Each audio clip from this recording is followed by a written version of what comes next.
বন্ধুরা, বিজয় দিবসে এই পিকগুলো কিন্তু চাইলে আপনারা নিজেরাও বানাতে পারেন খুব সহজে, মাত্র 2 মিনিট টাইম লাগবে। কিভাবে করবেন আপনাদেরকে আমি স্টেপ বাই স্টেপ দেখিয়ে দিচ্ছি। এর জন্য আপনাদেরকে স্কিপ না করে ভিডিও দেখতে হবে।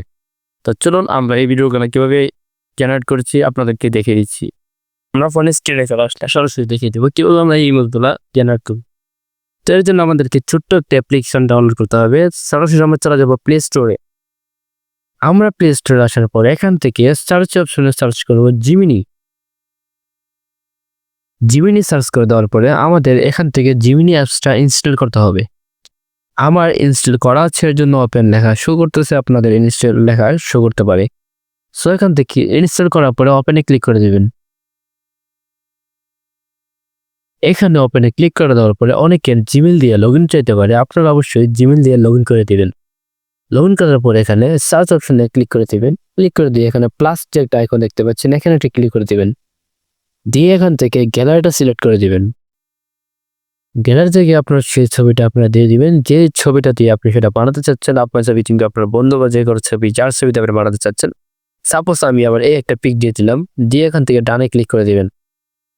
ডান দিয়ে তারপরে এখানে আর্টস জিমিনি একটা অপশন দেখতে পাচ্ছেন, এখানে আপনাদেরকে একটা প্রম দিয়ে দিতে হবে। সো বন্ধুরা, প্রমটা কিন্তু আপনারা যারা ফেসবুক থেকে দেখতে পাচ্ছেন তারা কিন্তু অবশ্যই ফার্স্ট প্রিন্ট কমেন্টে পেয়ে যাবেন, এবং যারা ইউটিউব থেকে দেখছেন তারা অবশ্যই আমার ডিসক্রিপশন বক্সে প্রমটা পেয়ে যাবেন। ওইখান থেকে প্রমটা কপি করে এখানে এসে প্রেস করে পেস্ট করে দিবেন। এখানে প্রমটা পেস্ট হয়ে গেলে সেট করে দিবেন। কিছুক্ষণ টাইম নেবে। আমি আমার ছবিটা দিয়ে বানাচ্ছি, যেহেতু আমার ছবিটা হচ্ছে আর কিছুটা চেঞ্জ হতে পারে, কিন্তু ওরকম পুরোপুরি চেঞ্জ হবে না। কিছুটা সময় অপেক্ষা করার পরে আপনাদের এরকম একটা ইমেজ তৈরি হয়ে যাবে। এখন আপনারা দেখতে পাচ্ছেন আমার কিন্তু ইমেজটা সরাসরি তৈরি হয়ে গেছে আমার ফেসের সাথে কিছুটা মিল রেখে। সো এভাবে আপনারা আপনাদের ছবিটি বিজয় দিবসের উপলক্ষে এরকম একটা পিক খুব সহজেই তৈরি করে নিতে পারেন। বন্ধুরা, এখন কিন্তু আপনারা চাইলে ডান দিকে নিচে সেভ নামে যে একটা অপশন দেখতে পাচ্ছেন, এখানে ক্লিক করে আপনারা সেভ করে নিতে পারবেন। এরপর আপনারা বিভিন্ন সোশ্যাল মিডিয়াতে শেয়ার করতে পারেন। তো ভিউয়ার্স, এটাই ছিল আজকের ভিডিওটা ভালো লাগলে অবশ্যই চ্যানেলটা সাবস্ক্রাইব করে পাশে থাকবেন। যারা ফেসবুক থেকে দেখছেন পেজটা অবশ্যই ফলো করে দিবেন। এরকম অনেক নতুন নতুন ভিডিও আসবে যা আপনারা কাজে দেবে। তা সে পর্যন্ত আমি মুস্তাকিম আহমেদ শামিন আজকে আপনাদেরকে দেখা হবে নতুন একটা ভিডিওতে। আল্লাহ হাফেজ।